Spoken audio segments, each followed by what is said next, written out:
Hey everybody! Oh no, I get to my comments. Hey Tennessee Truth.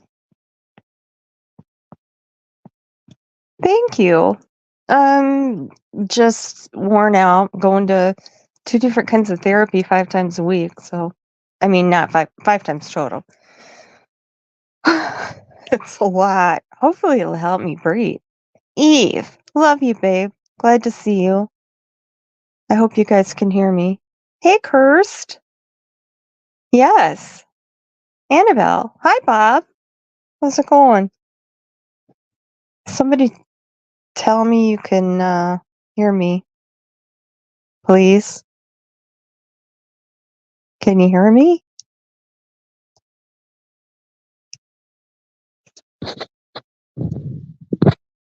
Anybody? Okay, thanks, Bob.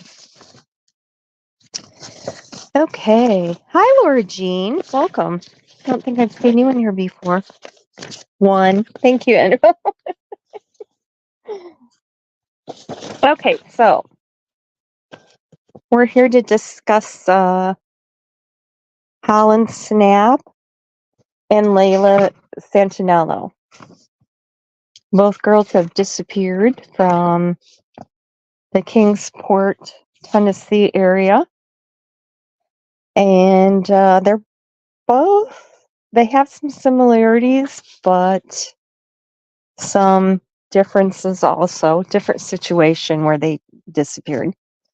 Their families are working together, trying to find them. So let's get into this. So first we have Hollynn. Oh wait, we should do Layla first because she disappeared first. Bear with me. Hi, Carrie Moody. Glad to see you. Everybody needs to sub up to Carrie. Oh, sorry, you can probably hear my papers rustling. Eve, can you drop Carrie's link for me, please? And Bob's and Curse with Curiosity? Or did you already? You're so good at that. Oh, and Tennessee Truth. Okay, let's start with Layla Santanello, 21 years old. She was a young mother of Nova Grace, her daughter. I think was 2 years old. She was last seen on June 27th of last year. Barefoot and disoriented at the Marble Slab Creamery in Kingsport around noon. She was barefoot and was allegedly heading to Five Below to buy shoes, but never arrived. So her stepmother, Brittany Zeitler, said she vanished a few days after an argument with her live-in boyfriend. She was secretly seeing another man, and he apparently found out about it, and they got in a fight. So she fled the home without any belongings, apparently without shoes. She spent a few nights with various friends, including the man she was secretly seeing. She texted her stepmother on the 24th.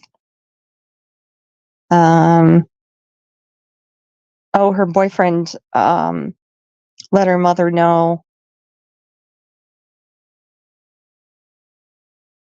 that he couldn't see that she was missing and he had no idea where she was.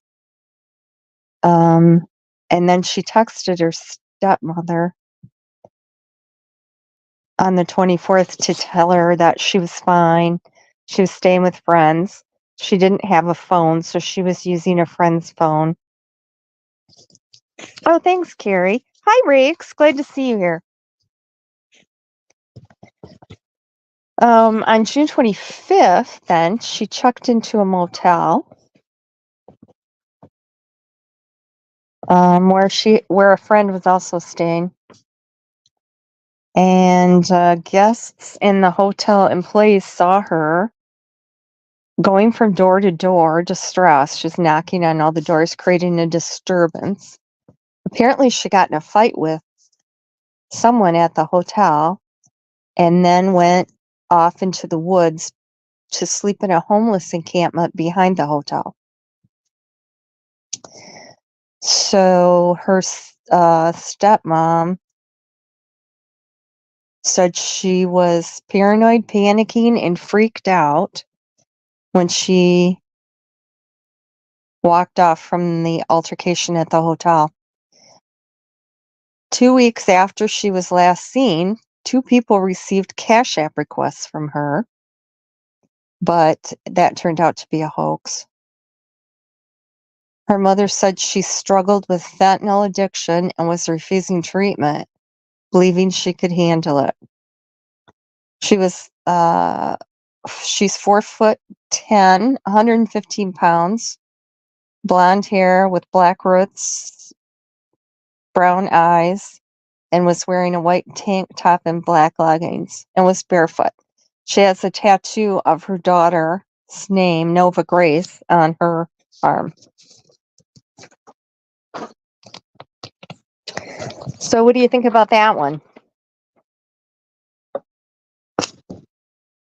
There's a picture of her that last night, and she looked pretty stoned, pretty out of it. I don't know. Something happened between the Marble Slab Creamery and Five Below. You know, both of these, and we'll talk about Hollynn Snapp next, but both of these girls were addicts. So you'd assume that if they were still alive or wherever they are, they're needing drugs. So they're either buying them or someone is supplying them.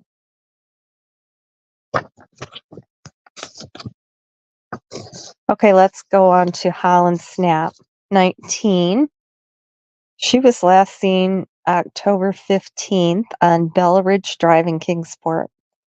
Both of these girls have an endangered young adult alert, which was created from the Holly Bobo Act, which I did not know. So Hollynn's was issued on October 26th. Hollynn moved from her adoptive mother, Heather Snapp's house. Heather adopted Hollynn when she was 10 years old. Before that, she was in foster care. So she moved from her adopted mother's house to Kingsport to live with her biological aunt. Hi, Toaster Oven. I'm glad you're here. She struggled with mental health and had been in treatment centers since she was 14. Her adoptive mother said that she lives in Chucky, Tennessee. I hope I'm pronouncing that correctly. And that there weren't treatment centers close to the area. So Hollynn had to go to different treatment centers around the South. She said she had to pick between leaving or staying with her family. So she quite often decided to not go to treatment and stay at home. So according to her mother, this is her adopted mother. She had issues with attention-seeking behaviors and addiction. Heather and a former foster mother, Leslie Hunt, hadn't heard from her in a few days. So they reported her missing. But I'm wondering, what about the aunt? What about the aunt she was living with? Wouldn't she have known that she was gone? I mean, if she was living with her and she hadn't had contact with her, why would she have to wait for people who Hollynn texted and kept in track with her to report her. I'd find that odd. You wonder what the deal was with her aunt. I haven't seen her speak out at all.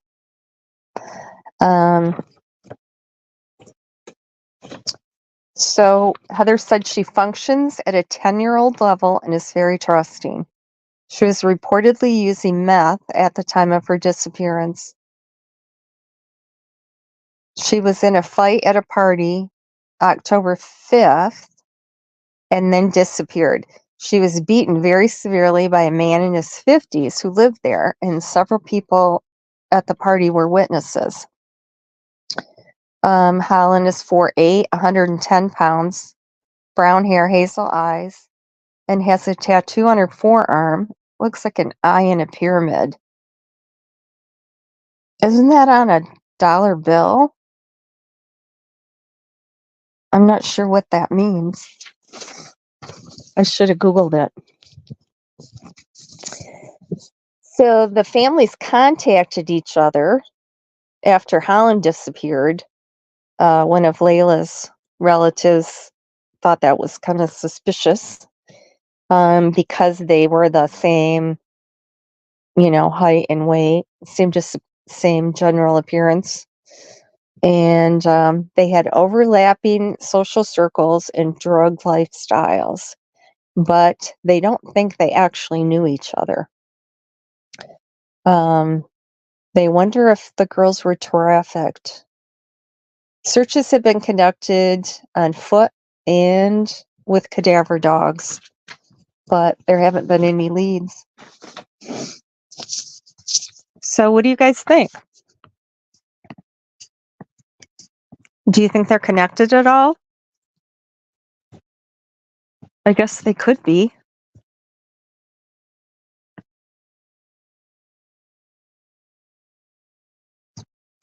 I don't know.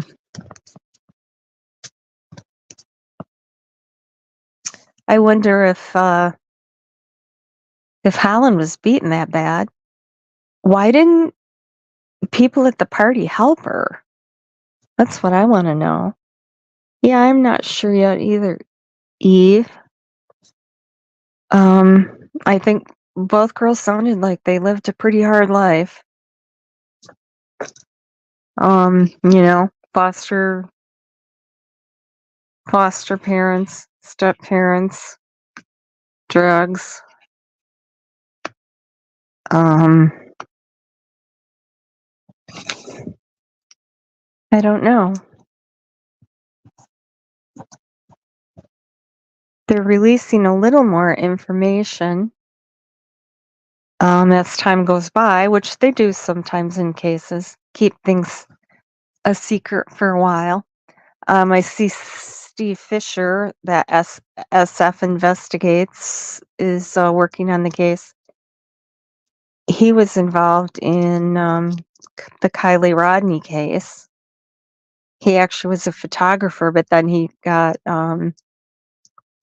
his private investigator's license.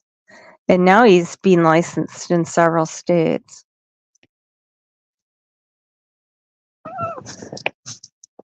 So he's getting around to different cases. Yeah, Carrie, I'd say if they were both meth and fentanyl, it seems like they'd have to have been. I don't know. It doesn't seem like Kingsport is that big. And if they ran in the same social circles and were both on social media and had some of the same friends, both on drugs, it does seem like that. They might have known each other. Hi, Misha. I was hoping you'd show up tonight because I got a little project in mind for you. After we get done talking about this isn't going to be a very long live because there isn't a lot more information about those girls. It's truly not that big at all. I would think because of what they were into, they would have, yes, some association. Yes, really. What's the red flag for? It's not a bad thing. Okay.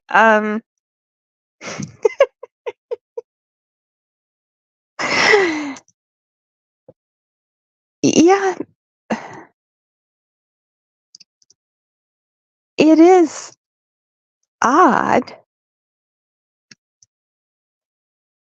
I don't know.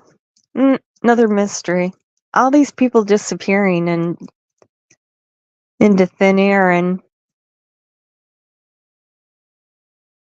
just a mystery. Well, even if they knew each other, it doesn't mean that they both suffered the same fate, whatever that may be. Your finger slipped.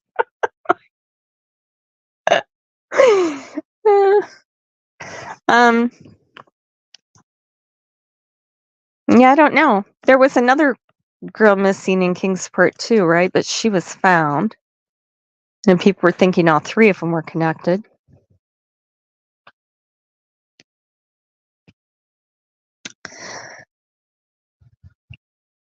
Yes, we all love Miss Eve. Miss you.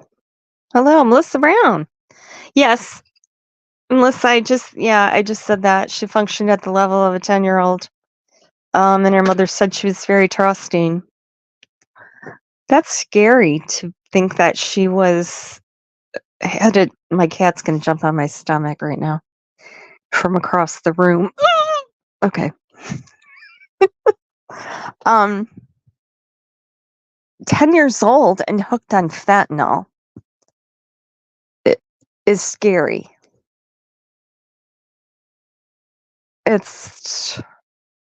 I mean, people don't just, they get on drugs because they're running away from something, um,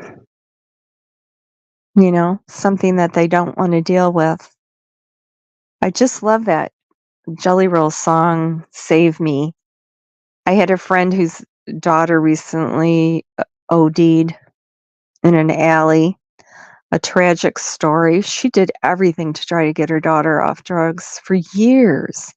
And they played that song at her funeral. God, I just love that song. And it's raw and real and, explains addiction. All his songs just touch me, but that one, like, he, it's, you shouldn't be doing it, but it's the only thing that helps the pain, which is probably, that's part of the reason why it's so hard to break that. I would think not only the physical addictive qualities, but the mental. Yes, Carrie, I think so too. I don't know where I've been. I did stumble onto him before the Country Music Award, and I also listened to his wife, Bunny XO. They're such a cute little couple.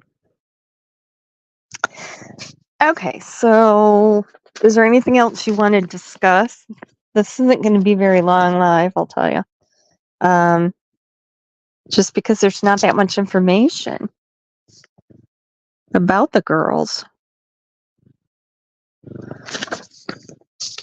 I don't know. Hopefully Steve Fisher can dig something up.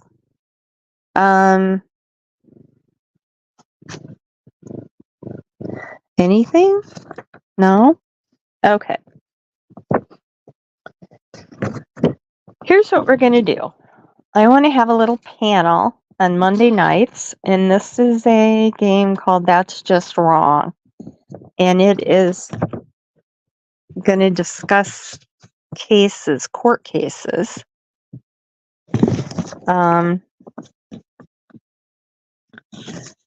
You each get assigned, everybody that participates get assigned a judge, a low-level judge in a certain jurisdiction.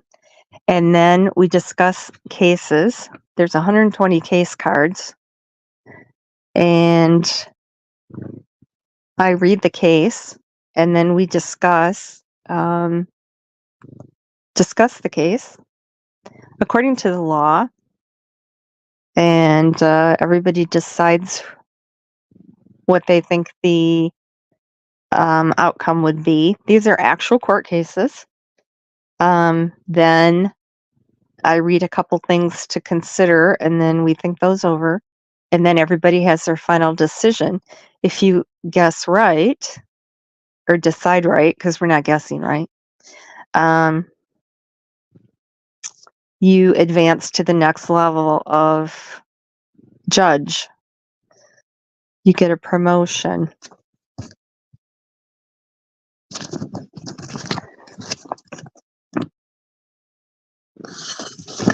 So I'm the chief judge. Let's see. I think there were some practice cases here, warm-up cases. Oh, Carrie, I'm glad you think so, because I need some volunteers. I was hoping Misha would want to do it. I'd like 3 or 4 people. Annabelle, you're getting up here whether you like it or not. Evie might like to. Carrie? Anyway, I'll make a community post and hopefully I can get some people up here. Okay, here's Annabelle.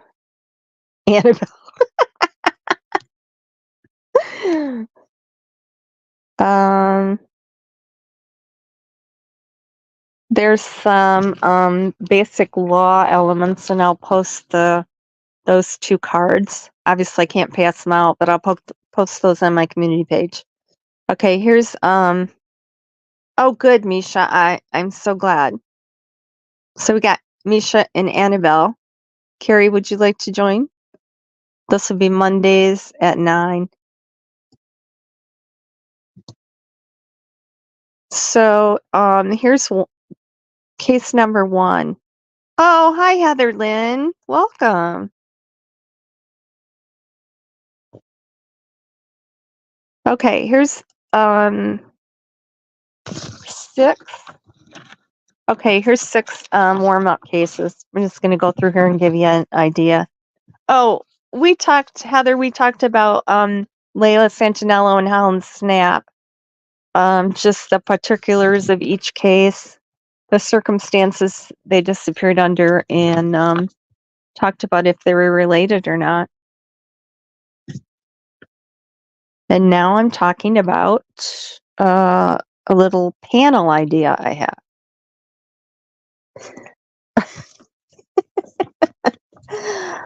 Misha, whatever time this started tonight, 9:00 Eastern Standard Time. We're not in daylight time yet, Eastern. Oh no, you'd be fine. Seriously, because I'm the one that all the pressure's on. I'd just rather have people actually talking. It's a little quicker feedback than looking at people talking in chat. Okay, so we'll get to the Scott Peterson thing in a minute, but I'm going to read these. Okay, here's case number 1, facts. John is looking for volume control on his car stereo and does not see the red light. He runs the red and dents Jane's car, which is going through the green light. That explains why I was late. Jane sues John. Does she win? Does she win? John is looking for volume control and runs the red light and hits Jane. Jane sues. Yes. Jane does win.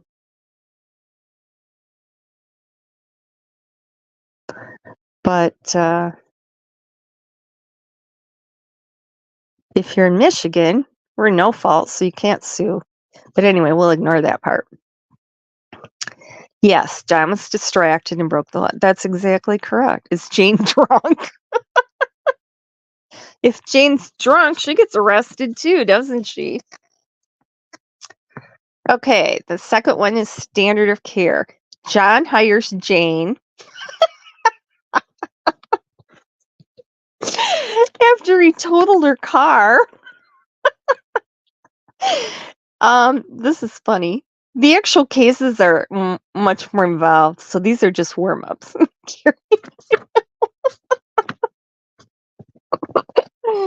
John and Jane fall in love, have 2.3 kids.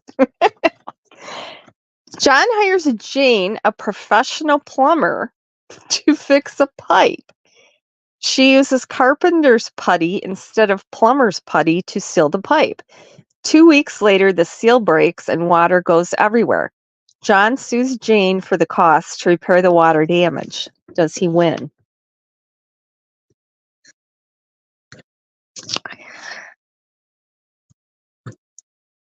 See, this is why I want to do it with a panel, because it takes so long for people to type things. Yes, Annabelle. John wins. Jane breached her duty to perform her work to the standard and skill of a professional. That's why lawyers, doctors, law enforcement, they're all held to a higher standard of care than a normal person. Anytime you're a professional. No, Carrie, she used the wrong crap. Really? She's a professional plumber. What was she thinking? Okay, special relationships. This is a little interesting. Jane invites John over for dinner. I swear these two are going to get married at the end. Jane has a loose board in the living room.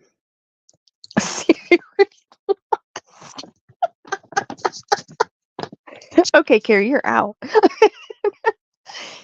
Jane invites John over for dinner. Jane has a loose board in the living room. She warns John about the loose board. John trips over it anyway and injures himself. He sues Jane. Does he win? Okay, let's see. Close.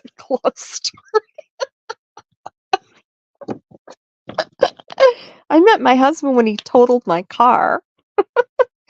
Jane loses. Nope. This is funnier than I thought it was going to be.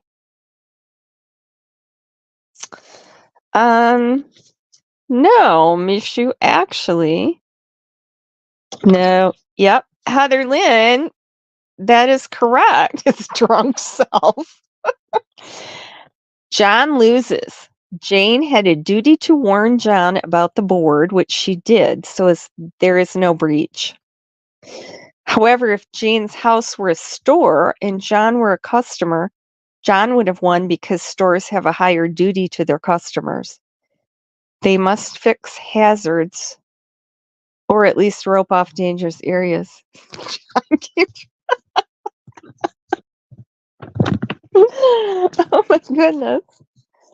Okay, we have 3 more cases here. Let's see what John and Jane do next. These two are really, I know.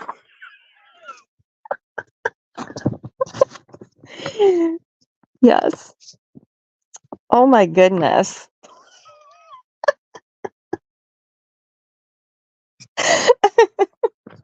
Heather, you're welcome to join. It's going to be Mondays at 9, so her word against John. You think John would commit perjury and lie about it? I don't know. I have liability insurance on my renter's insurance, so, fall at your peril here. Okay. The next one is legal cause and foreseeability. John decides to plug a yellow jacket snap. John isn't yet any handier than Jane. Oh my God. John decides to plug a yellow jacket's nest that's in the ground on his property by driving a spike into it. Really? I think John's still drunk from that dinner party. Or maybe a concussion from tripping over the concussion from tripping over the board. Yes. Yeah, it is rare.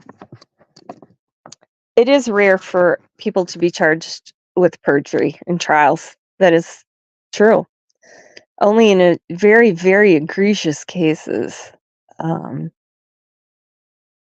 people could be charged all the time, but, is it worth the time and effort for, only if it's in a really serious case do they usually charge.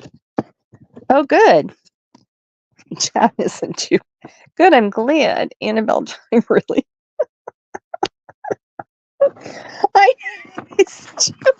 these two are keeping lawyers busy.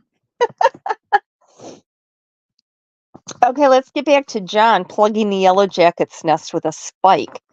When he hits the spike with a sledgehammer, he causes a few sparks. The sparks ignite some dry grass. A gust of wind spreads the grass fire to Jane's yard and burns down her shed. Jane sues John. Does she win? So Jane and John live next door to each other now.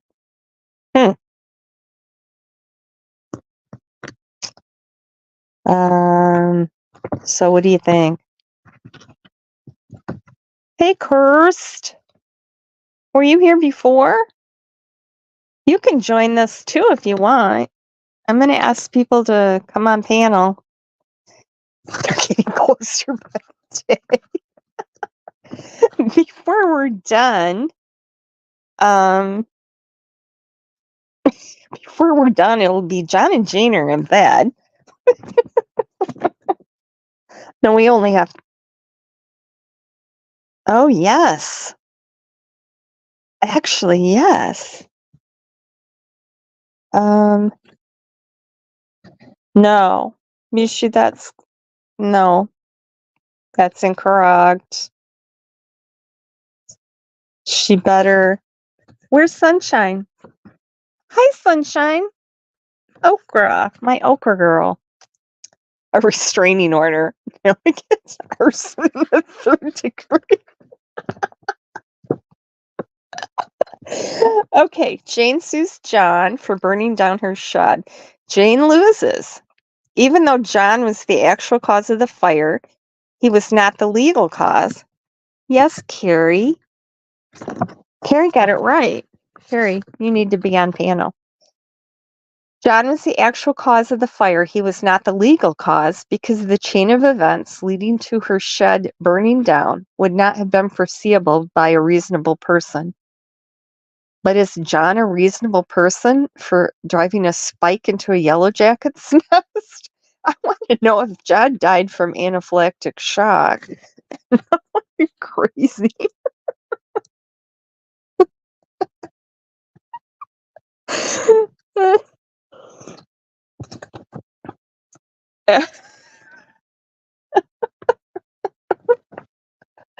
This is supposed to be a serious game, you guys. Okay, this is assumption of risk. I'm going to post all these explanations of the different issues, legal issues, on my community page. John asked Jane to dance. Here we go. She accidentally steps on John's toe and breaks it. John sues Jane for his broken toe. Does he win?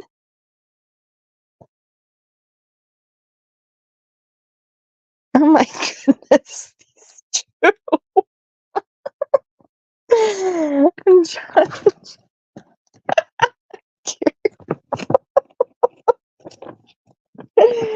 This is hilarious. No. Yes, you guys are all right. No. John loses. John assumed the risk of accidentally having his toe stepped on when he asked Jane to dance. If he wants another date, I don't think I'd sue him. Right. You guys are all right. He knew Jane was a klutz. He knew she wasn't a very good plumber. Okay. Here we go, the last one. Emotional distress caused by negligence. Okay, here's case 6. Jane has had enough.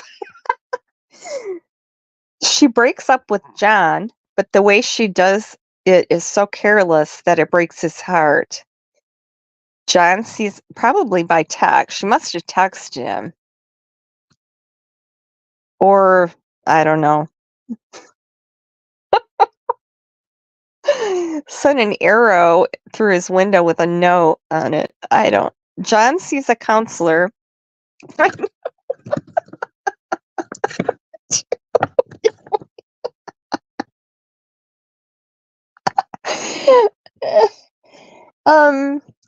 John sees a counselor and sues Jane for the cost of counseling. Does he win?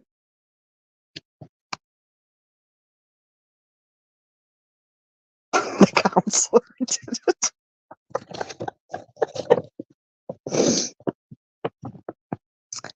Yep, he wins? No. Toaster oven and Mishu got it right. John loses. Jane has no legal duty to be polite. Unlike physical injuries or damage to property, hurt feelings and broken hearts caused by negligence are generally not legally protected, even though they often hurt more.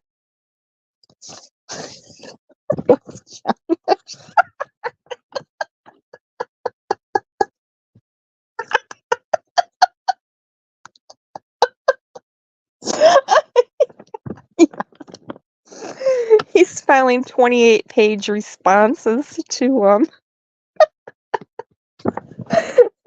Yes.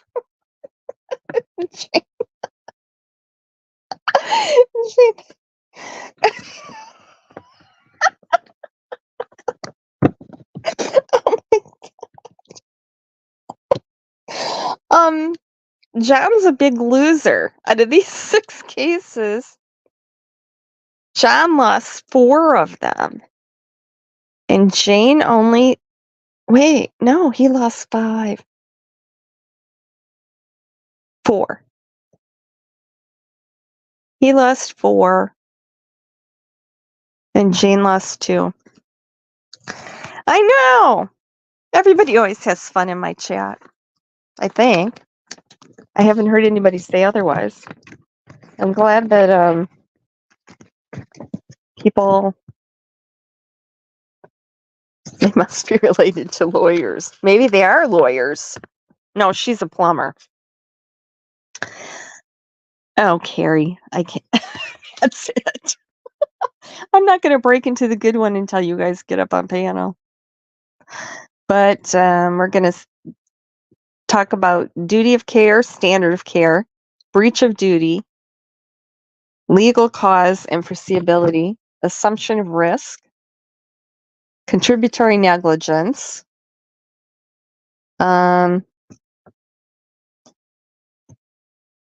contributory negligence is usually in a civil suit, and they assign a certain percentage of liability to each person. So, yeah, say, Jane's drunk. Well, that isn't a good example, but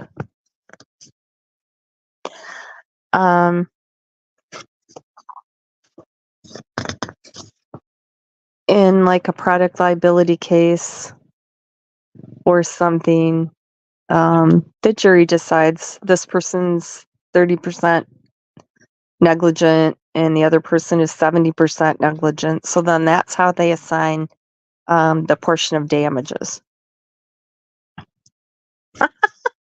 Oh, you're a paralegal too? That's why we find these so fascinating. Oh, good. I'm glad that you guys like it. So hopefully you'll show up.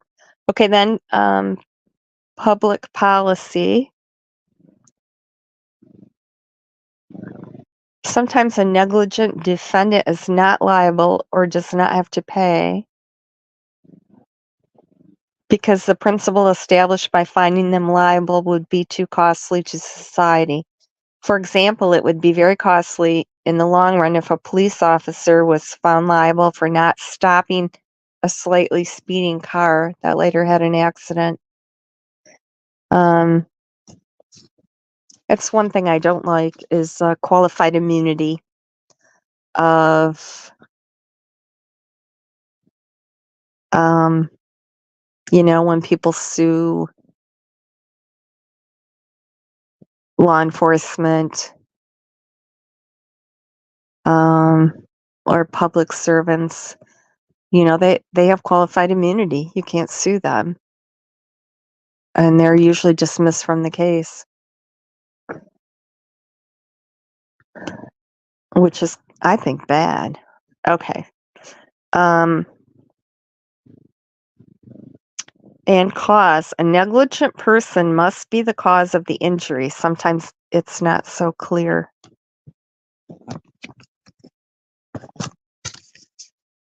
Yes, I know. Laws about responsibilities.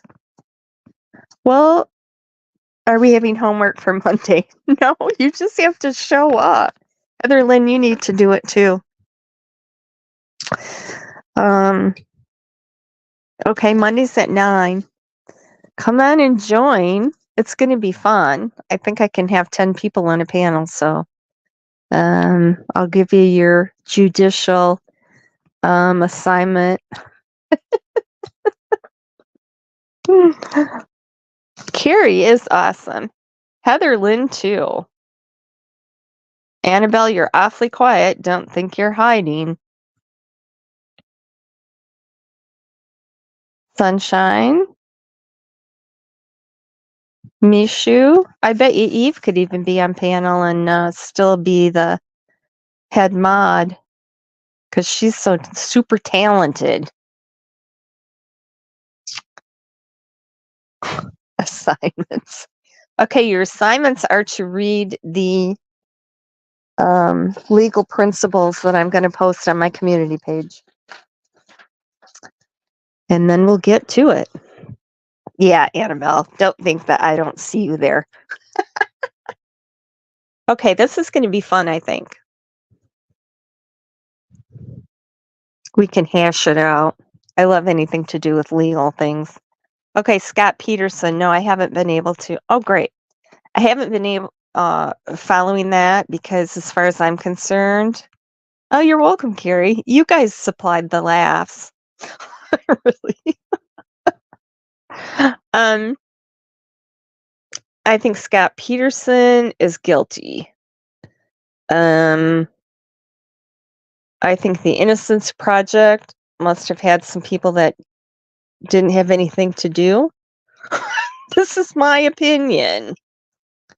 There's a lot of people that have been in jail forever with shaky evidence. I mean, let's work on some of those cases and have some DNA run and free some of those people that were convicted on, witness identification, because we know that's the least reliable form of evidence other than hair fibers and teeth.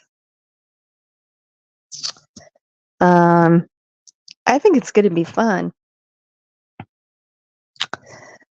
Oh, do you, Eve? Yeah, I do too. I think he's, Stephen Avery. Uh-oh. Stephen Avery is a pretty polarizing case, isn't it?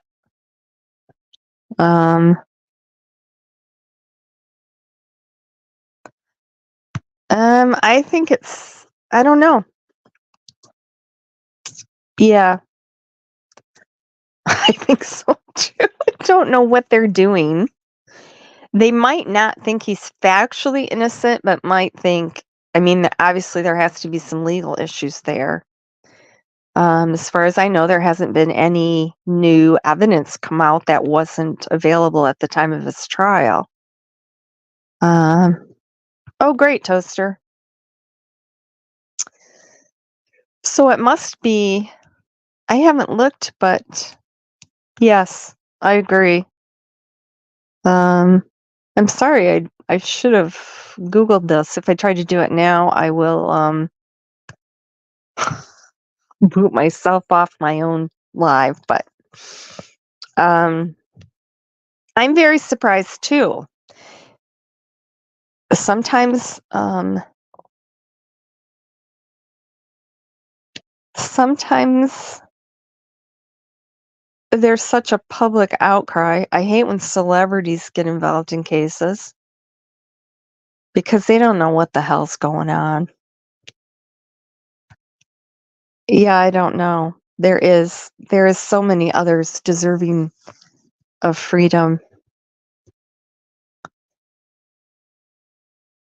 Okay, what does everybody think about I just think Scott, he just came off as a cocky sociopath to me. No, there's no Scott there. I mean, you can look in his eyes and see there's nobody there. Um, I I don't know. Oh, okay. Have a good night, hon. I'm glad that you were able to come. Yeah, I don't think he does either. What about Stephen Avery? I think he's guilty too, but people, that's a polarizing case. People believe he's totally innocent or totally guilty. Exactly. With all that money.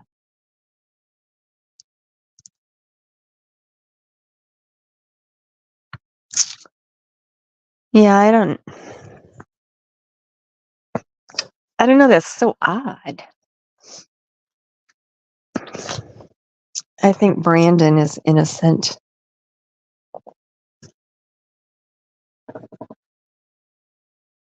I don't know. Yeah, usually that would be consciousness of guilt, don't you think? When yeah. Too many odd things. And it's not one piece of evidence. Yeah, there's no smoking gun, but circumstantial evidence. Who goes out when their wife is like 9 months pregnant on Christmas Eve, goes out fishing? No one. Especially when he's cheating on her. Is it? Takes cases that had conviction without DNA. Yeah, but I don't know where. I think they do take cases without DNA, but they have to have a Leo angle too. Scott Peterson. I didn't follow the Watts case at all. I don't know anything about it. So unfortunately, I can't comment on that. Oh, they're going to have a tough time explaining a lot of. Okay, let me try Googling it on my tablet. Let's see. As it's going dead.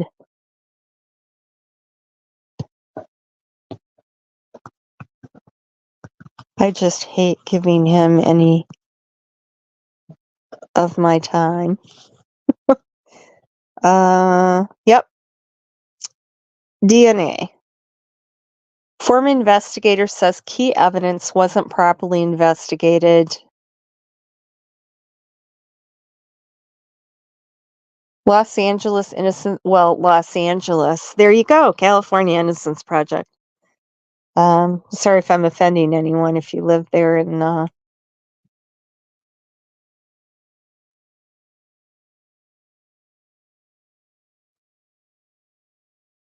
if you live in California. If Avery is innocent, boy. Now that I can't tell you because I didn't follow the Watts case. You're thinking his girlfriend helped?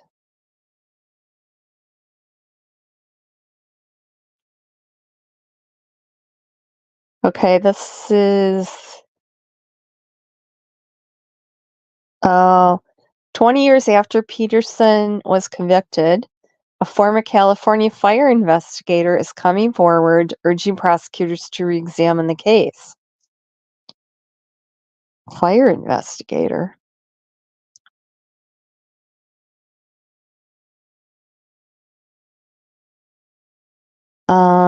Okay, here we go.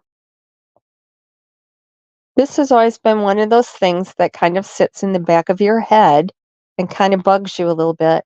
You kind of wonder why this didn't happen or why it wasn't brought up. Brian Spitulski, a former fire investigator with Modesto Fire Department, told ABC News. Spitulski is speaking out on the heels of a stunning court motion about potential new evidence. Lawyers for the nonprofit now fighting for Peterson are focusing on stains from a mattress in the back of a burned van that tested presumptive positive for blood. Spitulski investigated that van in December 2002, which was found the day after Lacey disappeared and was less than a mile from the couple's home. You know, I don't know that I was tying the moment to Lacey. I was more tying the moment that it was human blood. It made it like this was much more important than just a burned vehicle that someone was just wanting to get rid of or cover up a simple crime. In court filings, lawyers say DNA testing done on a small portion of the mattress several years later was insufficient to determine whether DNA was from Lacey or their unburned son. Now, as a private fire investigator, Spitulski says no one from the prosecution or the defense came to him for his evaluation of the van. The LA Innocence Project believes enhanced DNA testing could provide more information.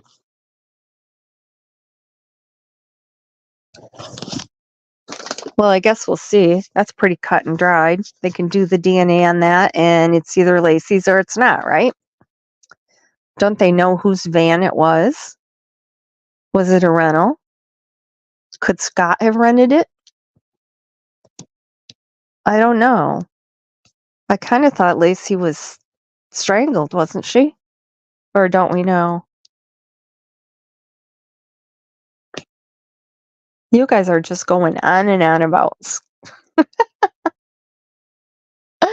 Chris Watts. I'm sorry, but I don't know anything about that, so I can't talk about it.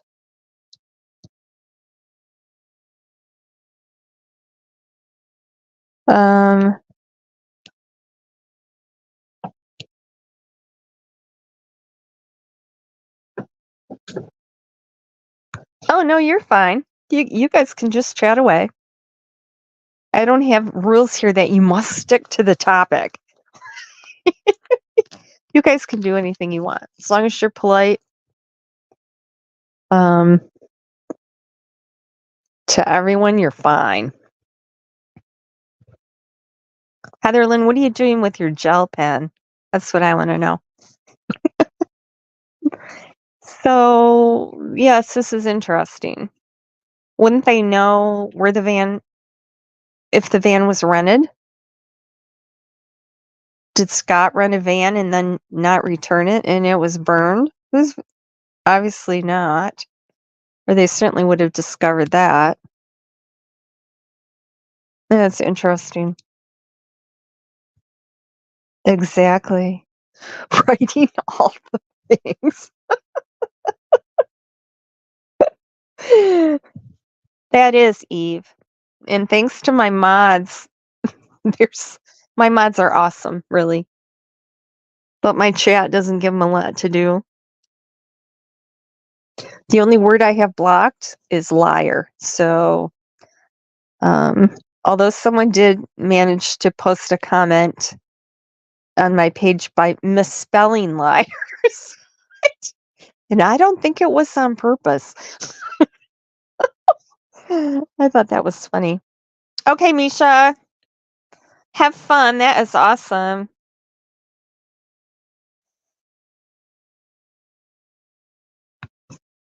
Yes. Well, we could talk about Scott and Lacey too, if you guys want. Heather Lynn, yes, she is. Yes, I know. She's a sweetheart. I appreciate her. I appreciate you too. All you guys are awesome. Okay, so that's about all I have to discuss. And you guys get ready for Monday. I'll post those rules and you can brush up on them. And then open panel. Okay, anybody have anything else to say? Thanks for being here, everybody. I appreciate every one of you. Have a wonderful weekend. And we'll talk to you later. Monday. See you then.